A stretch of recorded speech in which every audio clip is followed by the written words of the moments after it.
The most famous character in the world was not drawn by Walt Disney. Mickey Mouse was designed and animated by another man, a man Disney would quietly overshadow for the rest of his life. And the only reason Mickey exists at all is that, in 1928, Walt Disney was betrayed, robbed of his first cartoon star, and left with almost nothing. This is the dark story of how betrayal built the Disney empire, and the people it erased along the way. Long before the castle and the billions, Walt Disney was a failure. In 1923, his first animation studio in Kansas City, Laugh-O-Gram, collapsed into bankruptcy. And there's a bitter irony in how it ended. One of the creditors owed money by the failing studio was Walt's own friend and artist, Iwerks, the very man who would soon draw Mickey Mouse. Broke, Walt sold his movie camera to buy a one-way train ticket west.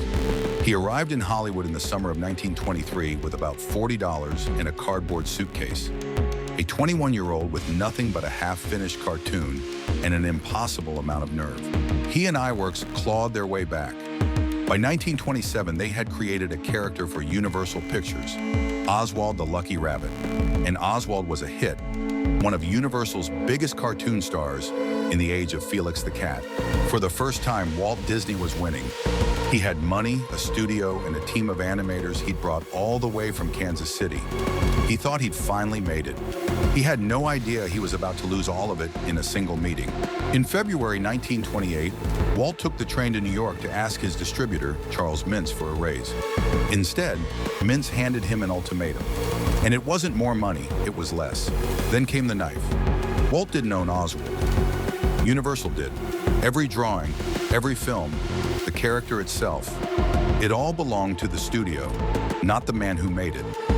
And Mintz had already gone behind Walt's back and secretly signed most of Walt's own animators so he could keep making Oswald without him.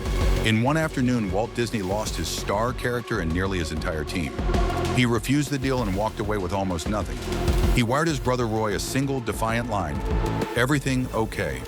It was not okay. But somewhere on that long train ride home, Walt made himself a promise that would define everything that came after. He would never again build something he didn't own. He needed a new character, fast. And here's the truth Disney spent decades quietly burying. The animator who stayed loyal, Iwerks, is the man who actually drew Mickey Mouse. Walt supplied the idea, the name, famously vetoed by his wife, who hated Mortimer and later the voice. But the design, the body, the ears, that was Iwerks. He took Oswald's shape, rounded the ears, added a tail, and built Mickey out of simple circles. Then, working in secret behind a locked door, because Walt technically still owed Universal more Oswald cartoons, Iwerks animated the first Mickey film almost entirely alone. By most accounts, roughly 8,000 drawings, around 700 a day, in about 2 weeks. As one Disney legend later summed it up, Iwerks drew Mickey, Walt Disney gave him a soul. History remembered the soul. It mostly forgot the hand. The first 2 Mickey cartoons were silent, and they couldn't find a distributor. So Walt bet everything again on a technology almost no one had cracked: synchronized sound. In November 1928, Steamboat Willie premiered in New York, a mouse whistling and dancing perfectly in time to the music. It was a sensation. Mickey Mouse became the most beloved character on the planet. Walt Disney built an empire on it. Snow White, Disneyland, a company worth today well over $100 billion.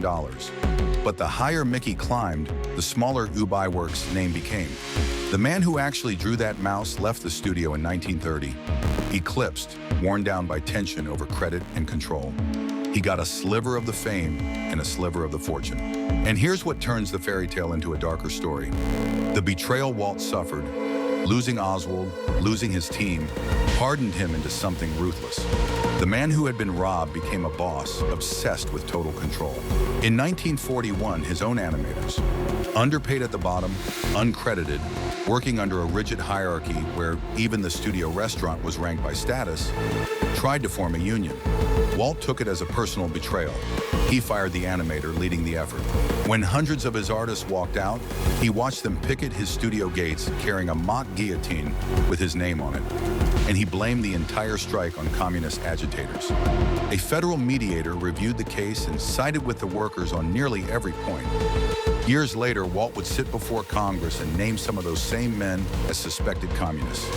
The man who had once been betrayed and left with nothing had become the very thing he swore he'd escape. That's the file on Walt Disney. He wasn't a cartoon villain, but the friendliest empire on Earth, the one built on childhood and wonder, was founded on a betrayal, drawn by a man it erased, and run by someone that betrayal turned hard. Every empire has a version of this story. A person left out of the picture, a debt no one talks about, a hand that history forgets. The magic is real. So is the file underneath it. This was file number 02.